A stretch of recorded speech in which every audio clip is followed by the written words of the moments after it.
ناظرین، ہمیشہ کی طرح ایک اور خوشخبری لے کر آپ کے سامنے آیا ہوں، اور یہ خوشخبری یہ ہے کہ پاکستان میں ایک ڈفرینٹ طرح کی، مختلف طرح کی ایک گیس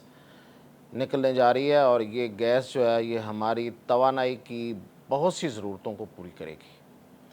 اس وقت ہمیں سب سے بڑا جو بحران جس کا سامنا ہے وہ توانائی کا ہے، وہ پیٹرول کی صورت میں ہے، وہ تیل کی صورت میں ہے، وہ بجلی کی صورت میں ہے، اور یہ تینوں چیزیں چونکہ پاکستان میں ان کی قلت ہے، اور ان کی قلت کی وجہ سے اس کی قیمتیں زیادہ ہیں، اور اس وجہ سے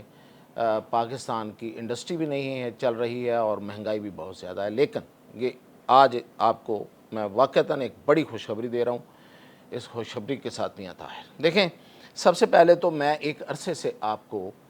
پاکستان میں زیر زمین جو معدنی دولت ہے اس کے بارے میں بتاتا آ رہا ہوں ساتھ ساتھ۔ ظاہر ہے کہ جب آپ یہ خبریں سنتے ہیں اور آپ کو یقیناً خوشی ہوتی ہے، لیکن پھر کچھ عرصے بعد مایوسی بھی ہوتی ہے کہ یہ سب کچھ ہے تو پھر کہاں ہے؟ کیوں نہیں وہ ہم اس ساری دولت سے فائدہ اٹھا پاتے جو قدرت نے ہمیں دے رکھی ہے؟ تو اس کی بہت سی وجوہات ہیں، آپ جانتے ہیں، میں بھی جانتا ہوں، عرصہ دراز سے یہ دیکھیں ابھی 70 سال سے زائد ہو گئے ہیں اس ملک کو بنے ہوئے، اور ہم وہ دولت کو آج تھوڑی آئی ہے، یہ اللہ نے تو جب سے یہ زمین بنائی ہوگی، اور اس پہ پاکستان تو بعد میں بنا ہے، تو اس وقت سے یہ ساری دولت ہمارے یہ زیر زمین موجود ہے۔ اب ہم اس کو نہیں نکال پائے، اور اس کا پتہ بھی بہت پہلے سے ہے۔ اس دولت کا موجود ہونے کی جو انفارمیشن ہے، جو اطلاعات ہیں، بلکہ اب تو کنفرمیشن ہے، وہ بھی بہت پہلے سے ہے۔ تو اگر ہم اس سے فائدہ نہیں اٹھا سکے، ہم اس کو نہیں نکال سکے، تو ظاہر ہے کہ اس میں ہمارا اپنا قصور ہے، ہمارا قصور ہے، ہمارے حکمرانوں کا قصور ہے۔ لیکن ظاہر ہے کہ اللہ کی قدرت ہے، اللہ کی دی ہوئی دولت ہے، وہ کتنی دیر ہی چھپائی جا سکتی ہے۔ ہماری سستیوں کے باوجود کہیں نہ کہیں سے اچھی خبریں آئی جاتی ہیں۔ میں آپ کو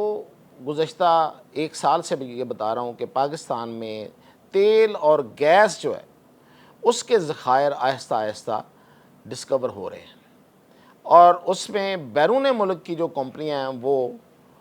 بڑی کمپنیاں جو ہیں، پوری دنیا کی جو بڑی کمپنیاں ہیں، وہ انٹرسٹڈ ہیں، وہ دلچسپی رکھتی ہیں، وہ آ کے انویسٹمنٹ کرنا چاہتی ہیں۔ کچھ نے انویسٹمنٹ کی بھی ہے، امریکی کمپنیوں نے، ترک کمپنیوں نے آ کے اس میں، پولینڈ کی کمپنیوں نے اس پہ انویسٹمنٹ کی بھی ہے، لیکن وہ ابتدائی انویسٹمنٹ ہے۔ ظاہر ہے کہ انہیں امن و امان کی صورتحال بہتر ملے گی، انہیں حکومت کی طرف سے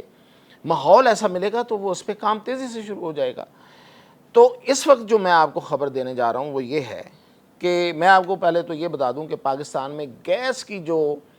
ضرورت ہے وہ کتنی ہے۔ پاکستان میں جو گیس کی ضرورت ہے ہمیں، یعنی کہ اس میں گھریلو گیس اور ہماری ساری جو کمرشل ہم انڈسٹری میں استعمال کرتے ہیں وہ، اور پھر مطلب وہ انڈسٹریل اور کمرشل تینوں قسم کی جو ضرورتیں ہیں ان کو ملا کے ہماری جو ضرورت ہے وہ ہے 4000 MMCFD، یعنی کہ یہ آپ لگائیے 40 لاکھ مکعب، اسے کہتے ہیں مکعب فٹ، اتنی گیس کی ہمیں ضرورت ہے۔ لیکن خبر یہ ہے کہ پاکستان میں اب شیل گیس کے بڑے ذخائر جو ہیں وہ دریافت ہوئے ہیں۔ اب یہ شیل گیس کیا ہے؟ پہلے ہم سوئی گیس کا نام سنا ہوا ہے آپ نے، اور اس کا ہم نے نام ہی سوئی گیس رکھ دیا تھا، اور ہمارے گھروں میں جو گیس آتی تھی وہ سوئی گیس تھی۔ تو وہ بلوچستان کا ایک علاقہ سوئی، وہاں سے نکلنے والی وہ گیس تھی، اور وہ قدرتی گیس بڑے آرام سے جو زمین میں بڑی آسانی سے نکل سکتی ہے، یہ اس گیس کا نام۔ تو وہ ہمیں ملی، لیکن ہم نے اس کو ضائع کر دیا، اڑا دیا۔ ہمارے گھروں میں کبھی چولہے بند نہیں ہوتے تھے، ہیٹر بند نہیں ہوتے تھے، کبھی رواج ہی نہیں تھا کہ چولہا بند کر دیا جائے، کیونکہ اتنی وافر گیس تھی، بل بھی ہمیں کم آتے تھے، ہمیں بھی کوئی پرواہ نہیں تھی۔ اور پھر ایک وقت ایسا آیا کہ گاڑیوں میں گیس بھر کے ہم نے سلنڈر اور گاڑیاں چلا کے پوری پھونک پھانک دی ساری گیس۔ اب گیس ہماری اپنی بہت کم رہ گئی ہے۔ لیکن یہ گیس جو ہے، اس کے ذخائر اب جو برآمد ہوئے ہیں، اس کو شیل گیس، یہ شیل گیس بیسیکلی جو سخت چٹانیں زیر زمین، ان کی لیئرز میں، ان کی تہوں میں ہوتی ہے۔ یہ اب گیس بہت زیادہ ہے پاکستان میں یہ، لیکن اس کا ایک پرابلم ہوتا ہے کہ اس کو نکالنے کے لیے ایک بڑا پروسیس چاہیے، ایک بڑی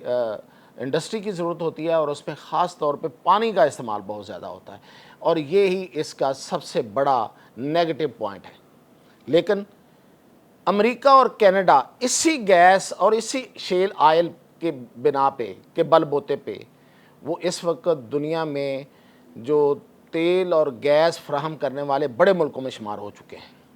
انہوں نے اس گیس کو اور تیل کو نکالا ہے۔ تو اب پاکستان میں بھی یہ کام شروع ہو گیا ہے، اور میں آپ کو جو خبر دے رہا ہوں وہ یہ ہے کہ سندھ کے علاقے حیدرآباد اور سانگڑ میں شیل گیس کے بڑے ذخائر جو ہیں وہ ثابت ہو چکے ہیں۔ یہ میں آپ کو ثابت شدہ بات بتا رہا ہوں، یہ نہیں ہے کہ کوئی اندازہ نہیں ہے، یہ حقیقت ہے۔ اور اس کا جو پائلٹ پروجیکٹ جو شروع کیا گیا تھا، یعنی کہ اس کو نکالنے کا اور پھر یہ کہ کتنی گیس ہے اس کی میئرمنٹ کا، اس کا جائزہ لینے کا، وہ کامیاب ہو گیا۔ اب وہ جو پائلٹ پروجیکٹ ہے اس کے مطابق پاکستان میں اس کے ان علاقوں میں، اس پورے پاکستان کی بات نہیں کر رہا، ان علاقوں میں 7.5 ٹریلین کیوبک فٹ گیس جو ہے وہ موجود ہے۔ اب میں آپ کو بتا رہا ہوں کہ 40 لاکھ کیوبک فٹ ہماری ضرورت ہے، یہ ویسے روزانہ کی ضرورت ہے، لیکن اگر آپ سالانہ بھی اس کو لے کے جائیں، اس کی جمع تفریق کریں، تو یہ جو میں نے آپ کو بتایا نا 7.5 ٹریلین کیوبک فٹ، تو اس سے کہیں زیادہ، اور یہ صرف میں آپ کو اس ایریا کی بات بتا رہا ہوں، حیدرآباد اور سانگڑ کی۔ اس میں اب 2 کنویں انہوں نے کام شروع کر دیا ہے۔ اس میں ایک کنویں کا نام تو دے دیا ہے او جی ڈی سی ایل نے، اس کا نام ہے ہوریز ٹنل ویل، اور اس میں رگ